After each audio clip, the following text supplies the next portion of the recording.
Welcome to the Listener's Commentary on the New Testament.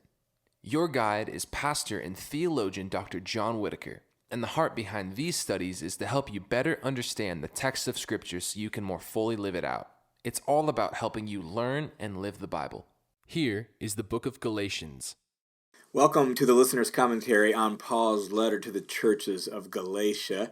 In this series of recordings, we're going to be doing a detailed study through that letter to help you understand it and understand some of the implications of it as we go. And in this session, we want to begin by talking about the backstory to the letter, because every letter has a backstory. Whether an ancient letter or a modern letter, there's a relationship between the sender and the recipient. There's something that motivated the writing of the letter. There's some reason why they're apart. There's some issue that's needing to be addressed. Every letter, every email, even every text correspondence, there's a backstory to that communication. And the same is true with biblical letters. And thus there's a backstory. And that backstory has to do with who are the recipients? Who's the sender? What's the story that motivated this, the situation that motivated this writing? And in the case of Galatians, we know quite a bit and have quite a bit to say about that situation and that backstory. So let's jump in. Who's the sender? Who's the author of the letter? And in this case, it's the Apostle Paul. In fact, though there is some dispute among scholars about some of Paul's letters, there's little to no dispute about the letter to Galatians. It's one of those letters in Paul's writings where virtually everyone agrees that Paul wrote Galatians. And so Paul is the author. He's the sender of this letter. Who are the recipients? Well, the recipients, you can read in Galatians 1:1, are the churches, notice that, plural, churches of Galatia. So this is written to a handful of churches in some place called Galatia. So where is Galatia? Well, Galatia in the first century was a Roman province that basically ran right through the heart of modern-day Turkey, from north to south. There was that section of land right in the middle of modern-day Turkey. That province was deemed by the Roman government as Galatia. And Paul first entered the region of Galatia on his first missionary journey. The churches that he planted on that journey were in Cyprus and the southern portion of Galatia. And so the churches at Pisidian Antioch, Iconium, Lystra, Derbe, places like that, those cities are in the political region of Galatia.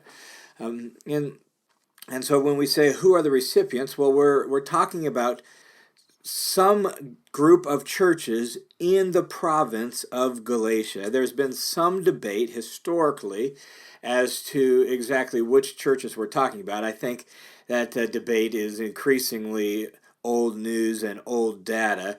It used to be very customary for scholars to say, oh, it's the churches in the northern section of Galatia. And that was motivated largely because that was the view of the church fathers. Like unanimously, the church fathers just assumed that the churches being written to in the letter to the Galatians were the churches of North Galatia.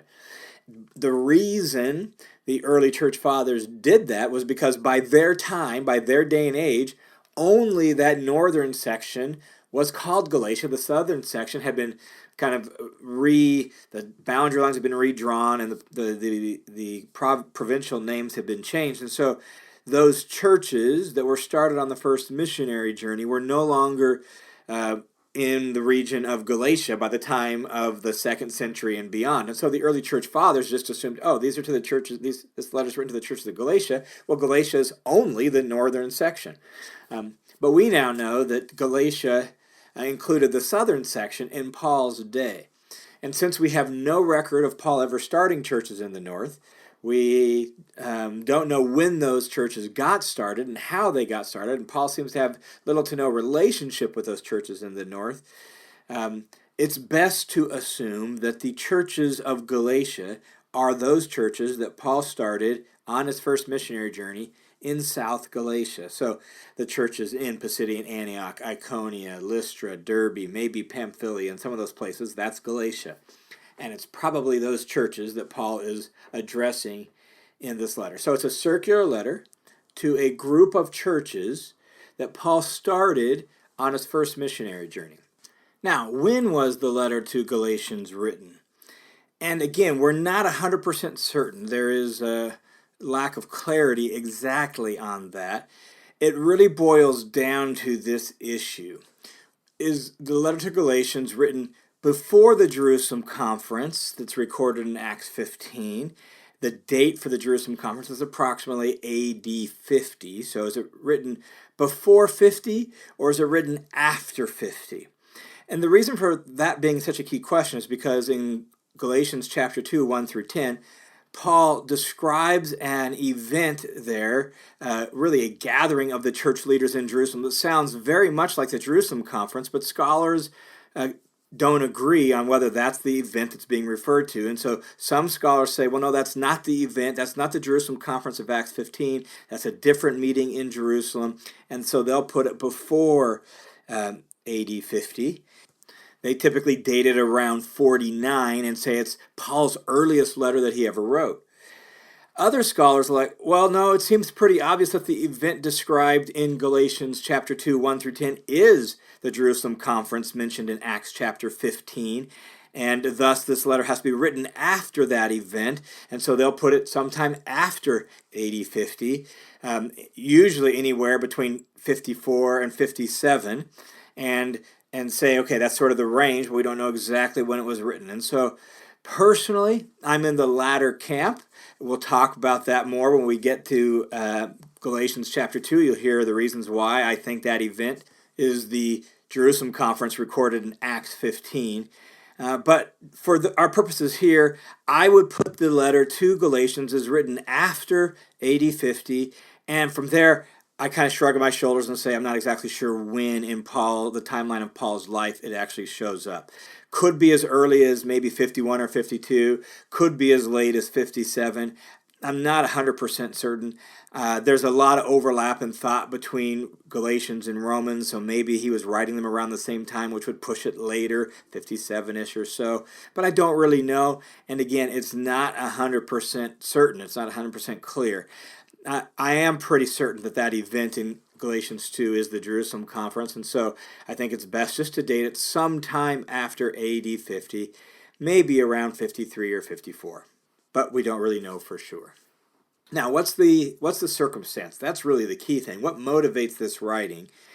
And let me just say before we dive into the details of that, it's really important for us to figure that out, and the chief strategy for you figuring it out is to read through the whole letter in one sitting and to imagine that you're like sitting in a family room, a living room, sitting in a room with somebody who's on a phone call and they're replying to issues, right? And you, by reading their letter or by listening to their conversation, you figure out what's going on the other side of the line. Right? So as you read through Galatians, you've got a picture, okay, Paul's replying to things. What does that say about the issue on the other side? What's going on the other side of the letter there in Galatia?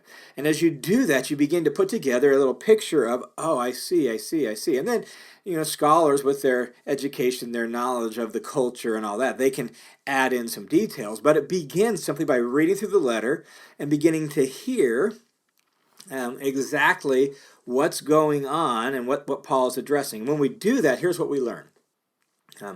We learn that the problem in the churches of Galatia is this. Sometime after Paul had been away, some Christians, ultra-conservative Jewish Christians from Jerusalem came to Galatia and they began visiting the churches of Galatia. It sounds as if they were claiming authority from the pillars in Jerusalem, that is, Peter, James, and John, those who were reputed to be pillars, as Paul calls them in Galatians chapter 2, that they were claiming some authority from those pillars in Jerusalem to come to these churches and to tell the Gentile Christians that unless they get circumcised and keep the law of Torah, they cannot be saved. They cannot enjoy God's full blessing. They really aren't part of God's people, and thus they really aren't justified. And so the issue in Galatia has to do with very much the issue of the Old Testament law, Torah. Do Gentiles have to convert to Judaism and keep the Torah in order to be part of God's people and in order to be saved? That's at the heart of the backstory to the letter to Galatians. So here are these fairly new Gentile converts in fairly new churches in Galatia. There are Jews in these churches. There are Gentiles in these churches. And these from Jerusalem Jews show up and they begin traveling around to the cities and to meeting with the Christians in these various cities in Galatia. And they begin creating all sorts of religious and social pressure for these Gentile Christians to add Moses to Jesus. It's not purely just, oh, scrap Jesus and go to Moses. That's not really what it is. It's that, oh no, Jesus is good and you need Jesus, and Jesus is the Messiah. He's the Christ. But if you really want to experience the blessing of Abraham and you really want to be part of the people of God, just believing in Jesus is not enough. You need to get circumcised. You need to keep the Sabbath. You need to obey the Torah, the Old Testament law. And it seems as if, as part of their spin, part of their persuasive appeal, they were really running down Paul and saying, look, Paul's sort of this maverick. He doesn't always tell people the whole truth. He speaks out of both sides of his mouth. Sometimes he'll circumcise people. Sometimes he won't. Sometimes he'll, say things that sound Jewish, and sometimes he doesn't. And you just can't ever get the whole story out of Paul. And really, Paul isn't the final say on the matter. Anyhow, it's these pillars in Jerusalem that ultimately you got to listen to. And so you need to become a Jew in order to be part of God's people and to really be saved. That's the heart of it. And so the key issue in Galatia is a Christ plus Moses gospel. That is, you will not be able to enjoy the full benefits of being part of God's covenant people unless you have Moses too.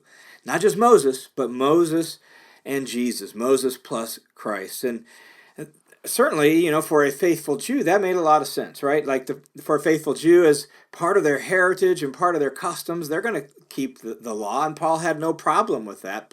That's part of the reason Paul could be accused of speaking out of both sides of his mouth, because when with Jews, he did Jewish things. When with Gentiles, he did Gentile things.